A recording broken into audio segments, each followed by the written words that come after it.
Violence against women is reaching epidemic levels here in Papua New Guinea.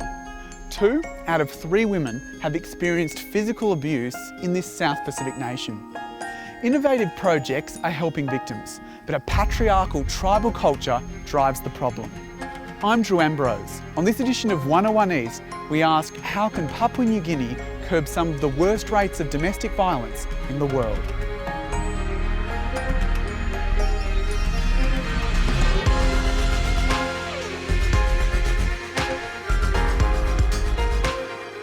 Violent criminals have made Papua New Guinea's capital, Port Moresby, one of the most unlivable cities in the world. 90% of inmates are imprisoned because family feuds led to murder, rape and assaults. John KALMA has been in the police lockup since last week. He decapitated a woman who he claims encouraged his wife to have an affair. I took out my machete and I cut her head off in one blow at the local market. I was in a rage. She did something bad to me, so I did something bad back. John alleges he contracted HIV because of his wife's affair and now waits for his day in court. He says he feels no remorse. Women, in his eyes, deserve violent retribution. If a woman behaves badly toward men, we hit them and we murder them. I had the right to kill her because she interfered with my wife and she's mine.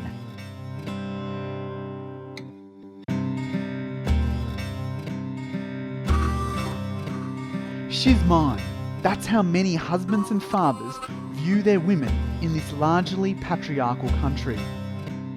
Studies show 70% of Papua New Guinean women experience physical abuse in the family home. WAINETTI, a leading domestic violence researcher here, says assaults are rising and are becoming more gruesome. If a husband suspects that the woman is cheating on him, she have part of her lip cut off or her ear removed, or we've had cases where hot cassava mixed with chili is shoved into the woman's vagina.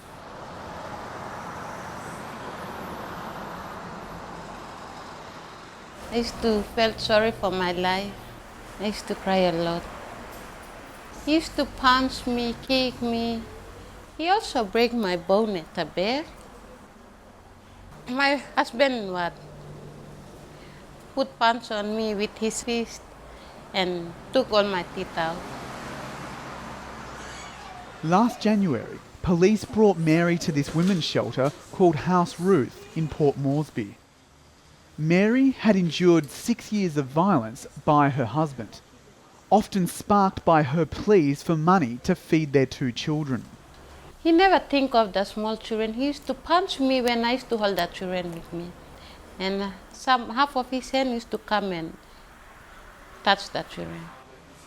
Illiterate and completely dependent on her husband's wages, Mary was told by her family to stay with her man.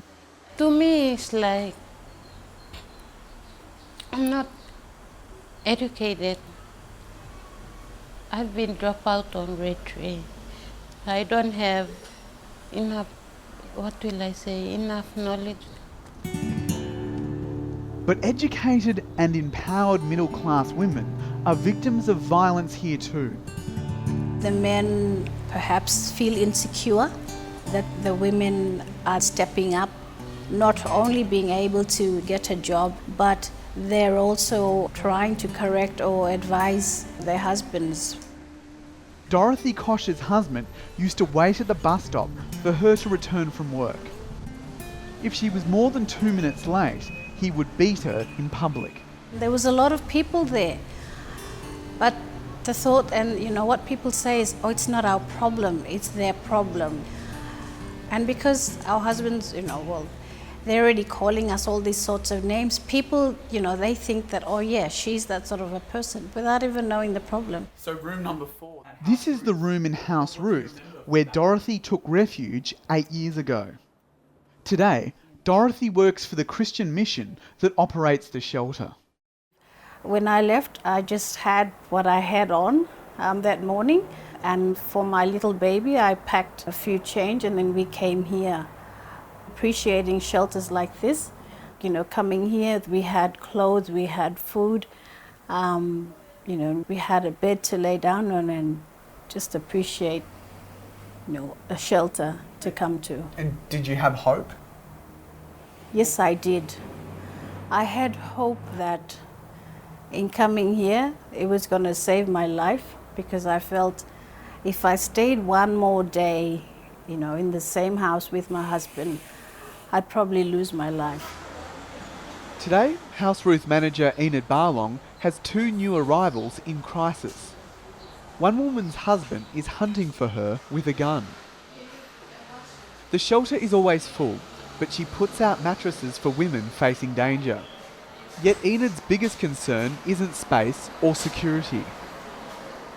It is keeping the shelter open because we have to secure donor funding for that, and if we do have it for the year, that's good for us. We don't get any funding from the PNG government. They do know that we exist, and we have been assisting government departments in the fight, you know, against domestic violence and abuse against women and girls. But without these shelters, women face pressure to stay with violent partners. The first people that they run to is their families, but because some of our people are still old-fashioned, they put the onus back on the women, that they've got to go back to their husbands and sort out the problem. Really, we need to have more shelters where women can go and just spend their time alone and just think through everything. This is a bride price ceremony, where a husband pays for a woman's hand in matrimony with money, animals and food. From the coast to the cities, it's a way of binding different families in a nation of 800 tribes with as many distinct languages. But bride prices have shot up. With so much cash being given in bride price, now the brothers are not protecting the sisters who are being abused. Some of these women who are traded like that are sort of forgotten. Nobody really wants to have anything to do with them. Tribal traditions are strong in the Highlands, which stretch across the heart of Papua New Guinea. At 19, local villager REGINA PARAKA fell in love with a man who bought her for $3,000, 22 pigs and 2 large birds called cassowary.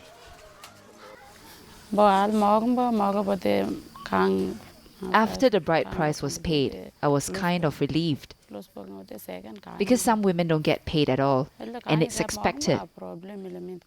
A marriage has no meaning without it. But Regina's happiness soon evaporated. Her husband started beating her, breaking both arms, and once tried to slash her with a bush knife. The violence intensified when he brought a second woman home to marry. My husband put me and his other women in the same house. We're constantly having quarrels and beating each other. He hit us both when we didn't follow instructions precisely. Regina fled to the family village and today lives with her brother.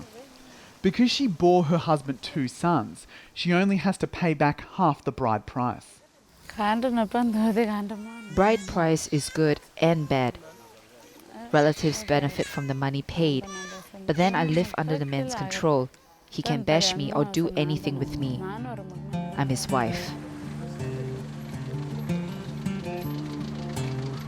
In the Highlands, domestic violence rates are near 100%. He reckons that's his way of disciplining his wife. The violence is actually caused by Local man Michael Blake says it's because too many husbands waste money on gambling and alcohol. The man is not setting his priorities right. The woman complains about food and kids' school fees and things like that. And the man feels that, yes, he's guilty. He spent all his money on alcohol and maybe a girlfriend elsewhere, or whatever his problem is. So the only way to save himself or make himself feel good is to bash his wife. He feels sympathy for women trapped in traditional bride price arrangements. When you spend a lot of money to buy someone, the perception is that I can't do anything. There's so much money hanging on my neck. If I do something stupid, the man's gonna, do the nastiest things that you would imagine. But he says bride price is a cultural tradition and a rite of passage for women. Today we're meeting Michael's young nephew, Only, who bought his wife, JUKAI, 3 weeks ago for $30,000 US. It really strengthens the relationship between a boy and a girl. Yeah. Okay. And it should go on. When we go out from the family, she can't go back to her family.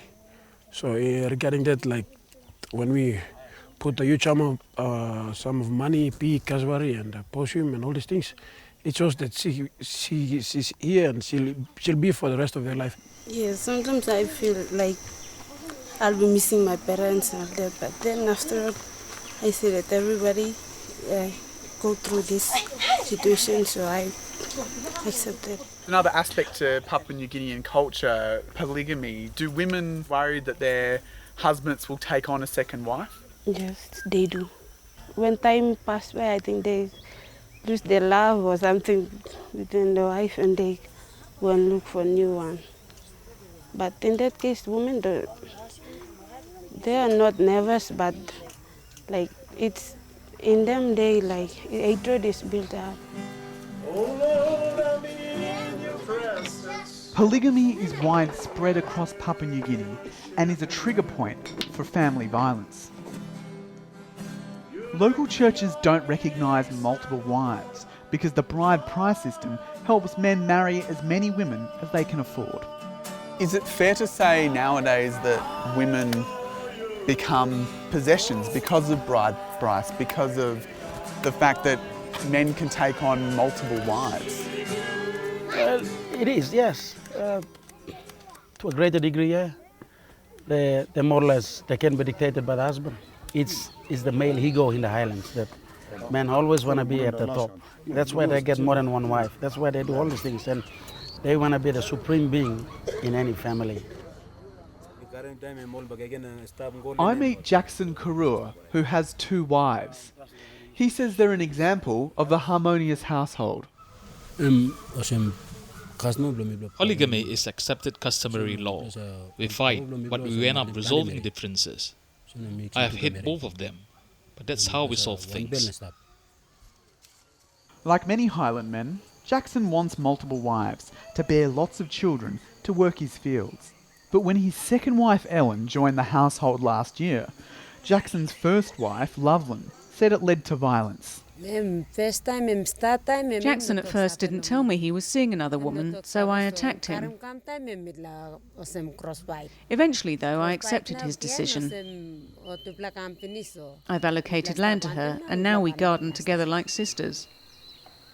In the Highlands, Jackson says fights begin when you favour one wife.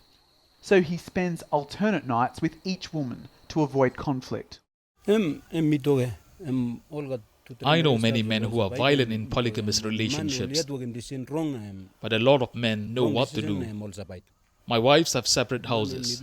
Food and money is distributed equally, but I'm the boss who must control the situation. Step right, Plymouth!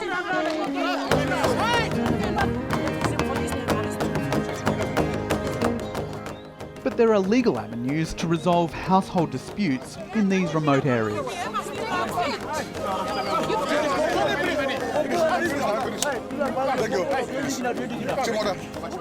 It looks quite different to your television courtroom drama, but there's 1,400 village courts across Papua New Guinea, making it one of the largest government institutions in the country. And for a village woman who lives in the Highlands, it's pretty much the only chance for her to get a divorce or any sort of intervention when it comes to domestic violence. The magistrates have no formal legal training, but as tribesmen, they understand bride price and customary law. In this village court system, couples get 4 chances to make amends. It's hard for women to get a divorce, but if a woman insists after those chances that she wants a divorce, she's not a dog or a pig. We consider her request for divorce. She's a human being. These court benches are male-dominated, despite efforts to introduce female magistrates. Dos Yaga says the court is fair to both genders, though he says law changes make it difficult for village courts to impose tough penalties. In the past, we could send men straight to jail.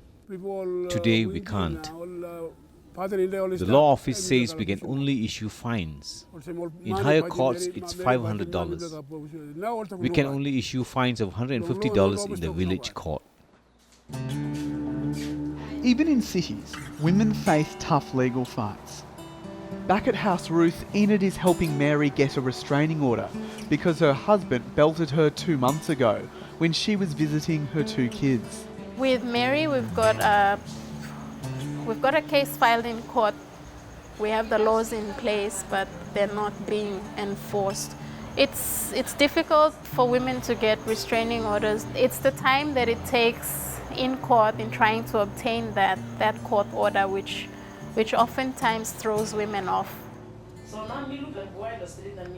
Women can get legal assistance from hospitals and police stations, which have special units devoted to domestic violence. Today, Police Chief Inspector David KILA is recording testimony from a woman who was attacked by her husband. In this country of over 6 million people, his team is desperately short-staffed. How many officers are dedicated to tackling domestic violence in this country? Around about 15. We really lack the will to really investigate domestic violence, because not everybody is trained. 15 out of 4,000 of them, it's pretty difficult. An officer in these units takes 1 day to interview a victim, take her to a support service and collect evidence for an arrest warrant. Well, if there are 10 of them in the station and only 2 can be attended to, really women don't feel good about it, and even we don't feel good about it. But there's really nothing we can do. We can only do so much. Hospital centres identify domestic violence cases and collect statements. But this centre worker says the system fails to offer a woman any long-term protection. There are 2 rooms here. That's where we keep them at least a night or 2. And then we have to refer them out to safe houses. I don't know so many house rules we have, but sometimes when we call, they are full. I don't know of any other safe houses in the city that we can refer our clients to. Does that mean that more often than not, women go back to their abusive partners? Yes, I would say. They have no choice, but they end up back home. Lizzie Mayer often sought police help. Her arms bear the scars from when her partner stabbed steel scissors into them. I don't know, this Papua New Guinea police, I don't know what would they say, but normally when we go to them for help, they normally say, oh, there's no vehicle to come and see what's happening, you know. They do all kinds of excuses, and we can just stand outside there, wait for a couple of minutes or hours, and then we just go off without putting our complaint in. Lizzie took action into her own hands, and she's now in prison serving 7 years for manslaughter. She had endured weekly beatings for over a decade, but it was when Lizzie's partner cheated on her and threatened their daughter that she retaliated. 3 years ago, she left her daughter at her parents' house and returned home. All my scaredness just ran away and I was already like mad. So I told my little girl, I said, you stay here, don't come up. I said, tonight is between me and your daddy, where one of us will die now, so you just stay. Lizzie arrived home to find her partner with his mistress. A fight ensued. He hit me again. Then I raised my hand up to put the knife on him. I was deciding whether to put it on his leg or put it on his hand. Or I was just deciding where to put the knife. It went and he swung his hand again and hit me, and like I was really mad. I just looked at him and I said, now night, I'm gonna just finish you off, and like that's what I did. Bringing us back to the good old 70s, Doobie Brothers. Charlie Tongia is one man trying to make a difference. The prominent radio broadcaster encourages his largely male audience to talk about domestic violence on his nationwide program. Radio is man's friend. Talking about violence or raising that issue, it hasn't been the number one popular topic in the country. We're making a lot of noise on radio, talking about gender-based violence, and men are beginning to take notice. They're beginning to see that, oh, I'm doing a thing which is not right. I can be charged, I can be thrown in prison. Charlie speaks from experience. He once beat a former girlfriend. Now reformed, he talks to audiences about how to deal with jealousy and fury. He believes the only way to make inroads is by creating more programs that address male insecurities. Man will be man, Drew. Whatever we do, man will still be seen as a man. The provider, security and all that. Modern PNG, it's changing. PNG is changing. And they're beginning to, see that, and they're not fit into society. It's men finding it really hard to take it in that their woman is doing better than them. That kind of power play, men trying to be men in society, in work, in house, and women are, moving forward. And it's getting men to sit down and, it's not going down well with men. And in one way or the other, that also contributes to violence. Programs which give men purpose could help curb domestic violence rates. Dorothy KOCH's mission runs vocational training camps for boys from troubled households across Papua New Guinea. We see a lot of changes in terms of their attitude and approach to women. They have time to say, to greet you. And it's not something common for a young boy, to greet a lady with respect and with manner. And those are the little things, but, for us it goes a long way. Because we have 100 boys in the mission. They're all going to go out to all their different little communities and share that. Others are pursuing their own dreams. Mary is studying hair design at a beauty school. I have a talent about making hair, braiding hair, making styles and all those. And I went in there, it's like, I felt happy because it was my dream. I used to dream about. Mary hopes to open her own salon so she can support her 2 children. If Mary can do this and get out of it, there are others who can also do the same, but it's about getting the right type of assistance. We're proud that she's come out to be a stronger person, and that's what we'd like to see from a lot of women, being able to be independent.